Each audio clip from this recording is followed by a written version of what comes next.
Insperity presents the Small Business Advocate Show with Jim Blasingame, brought to you by FedEx, CareerBuilder.com, and Palo Alto Software. This is a copyrighted production of Small Business Network, Inc., all rights reserved.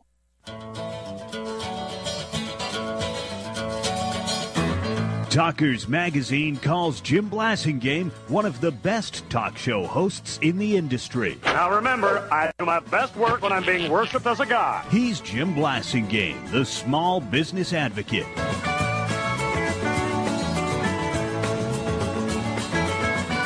Welcome back, 34 after the hour. Thank you very much for joining me. Thanks for hanging out with me. My pleasure to continue to be with you.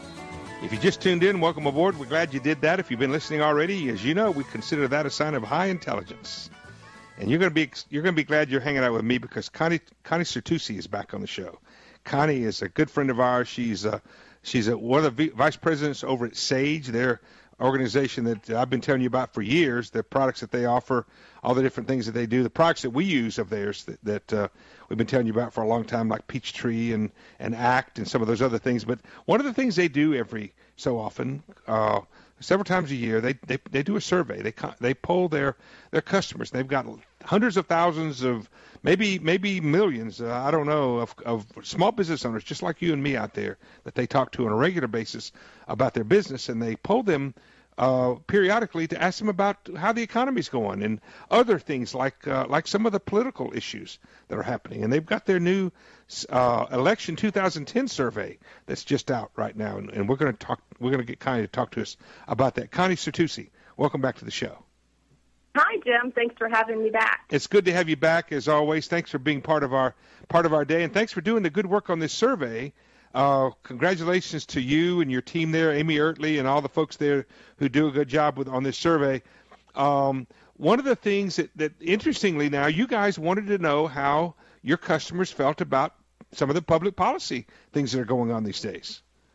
Absolutely. Yeah, to kind of take a step back, I mean, as you mentioned, we do these types of surveys periodically, and because we've got, 4,000 employees in North America, 14,000 worldwide that are just targeted at serving small businesses.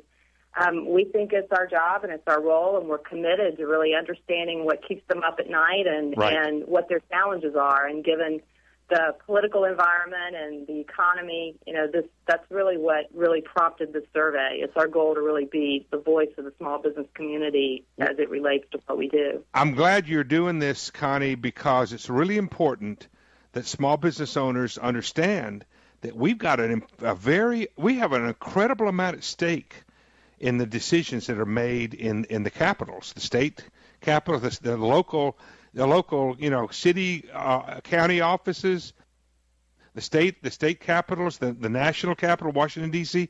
We have a lot at stake. And Connie, I know like I know that over half of our economy is driven by small business owners. Over half of the paychecks that are signed on the front every week are signed by small business owners. And if small business owners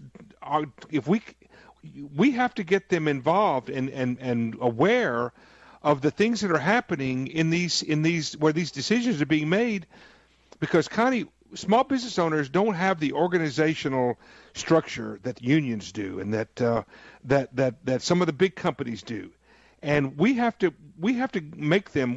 I just think small business owners need to be more and more involved and aware of the public policy issues, and that's what you guys were asking them about, wasn't it? Absolutely. And Jim, what was really interesting from the survey findings is that I think they are aware this year. We found, and this was astonishing to me, we found that 93% of those surveyed plan to hit the polls on Tuesday. Wow. And the other thing that was very interesting is that for a midterm, that's high, isn't it, Connie? It's very, very high. And it also appears that it's a very non-partisan driven focused election. It's all about the issues. Right. It's all about in fact 33% actually said that what's going to be the big driver for them is voting down political lines. That's not very much, compared to what you typically see. Right. And and 61% actually said it was going to be based on the candidate's prior voting record, or what they would, or the candidate's ability to understand the voice of small businesses and the need of small businesses. And I think small business owners are realizing that small business, what small business lip service sounds like, and what small business performance looks like. Don't you think so? Absolutely. No, absolutely. No longer can I think the days of when a politician can give lip service by talking about small business this, small business that, and creating jobs, et cetera, the backbone of America, et cetera, no longer can politicians get away with that without performing. And there are plenty of groups out there who are highlighting the voting record of these folks on both sides of the aisle. So I think that's a good thing.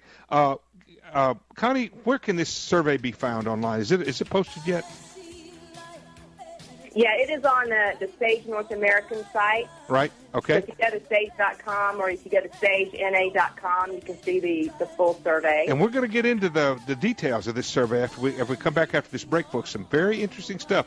Compare your thoughts to what these respondents said to the Sage survey. 20 stay with us. Insperity presents the Small Business Advocate Show with Jim Blasingame, brought to you by FedEx, CareerBuilder.com, and Palo Alto Software. This is a copyrighted production of Small Business Network, Inc., intended for the private use of our audience. Except as otherwise provided by copyright law, all other copying, redistribution, or publication without prior written consent is prohibited. All rights reserved. Prohibited. All rights reserved. Prohibited.